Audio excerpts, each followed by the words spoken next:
me something good. Tell me that you love me, yeah. Tell me something good.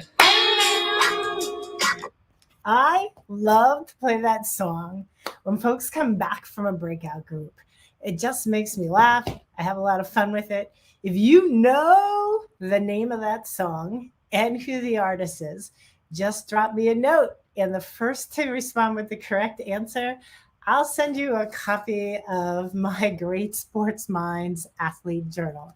Written for athletes, great tool for coaches, great tool for parents, and I use it as an entrepreneur, and it helps me stay on track. So today, I'm just jumping on to share a little bit behind the scenes to let you know a little bit of like what goes on in our 8-week Rave coaching program. And today, I'm specifically going to talk about communication and communication for impact. I'm going to take you back to a time early in my career where 2 underwriting managers invited me to join them on an agency visit. So if you're not part of this insurance world, agents are the ones who place the business. The carrier is the one that underwrites it, holds the risk. And I was invited to join because we were on an account for many, many years. And I completed a survey and identified that the operation had changed. And the operations had changed significantly, raising concerns for the underwriting team. So I travel with the 2 underwriting managers. So Joe Renaud was one. I can't remember if the other was Michelle Twyman or Barb Sandlins.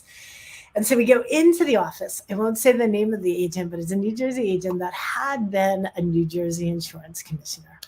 And there's this beautiful comfy couch, and then there's 2 chairs opposite the agent's desk. And my underwriting managers take the spot on the couch. I sit down, and the agent barely sits down. He just gets up and he goes across the desk and he goes, "You're my loss control nightmare." I'm like, bam. This is not a good visit, but it was a critical moment in my career that just changed the game. It changed the game significantly. So we muddle our way through that meeting. And, there are many things that were wrong with how we executed that meeting. But on a bigger scale, I went back and I thought about how do I communicate to my underwriting partners? How do I communicate to my agency partners? More importantly, how did our team communicate to our partners? And what I learned was our language at that time in our division, in our department, was really centered around what we did, right? We did surveys, we generated recommendations, we did client service. That was our language. The language of our underwriting partners, our agent, the branch manager, was really profit growth and expenses. And so we had this like misalignment. And I began to look at, what work did we do? How did we do it? And how does it align with the key goals of profit growth and expenses? And we made some significant changes. So one was how we communicated. The second was what we communicated, right? We were great at communicating problems. We never communicated successes. So we changed that game significantly. The third thing that we did is that, we really made sure as a technical department, we fully understood the business, the why we did things and how the work we did impacted our team, impacted our business results. And it seems like a small thing, but what I see when I work with clients is that we often under-communicate our value and our contributions. So why am I talking about this? On February 4th, I kick off our second cohort of Rave. Rave is an 8-week small group coaching program where I blend the best of career success strategies and the best of mental performance strategies to help you rave about your personal and professional life. So, on the career success strategies, we talk about really how do we improve our communication? How do we improve our communication? What is our personal brand? Who knows it?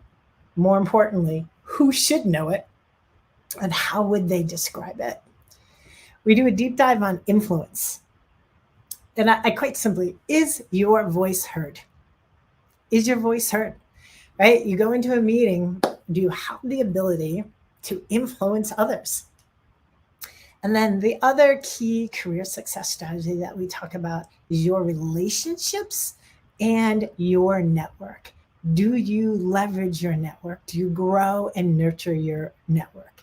And how do we put a bow around all this when we're working either remote or working in a hybrid world? And the majority of my career was leading remote teams, and I figured out how to do it. I figured out how do I manage, raise my team's contributions, raise my team's visibility and brand so that we have the maximum contribution. So I'll go back to that story where that agent just yelled and said, "You're my loss control nightmare." That was a reflection of my brand and our team's brand at that time. We went on a journey. It was like a 3 to 4 year journey. But one of the things I'm like so crazy proud of is there was a time in the New Jersey market where Chubb's Loss Control was ranked number one. And it was ranked number one because we were intentional to make some shifts. So if you are really talented, but maybe overlooked, maybe you need a community and some coaching that allows you to get to the next level, I'd love for you to click the link, check out our small group Rave coaching program. It's 8 Fridays in a row at noon Eastern Standard Time. We start and we end on time. We have some fun, but more importantly, we help people grow and achieve their goals. So a little bit behind the scenes of what we teach, how we teach it, and I hope to see you in the program. All right, happy Thursday. Stay well.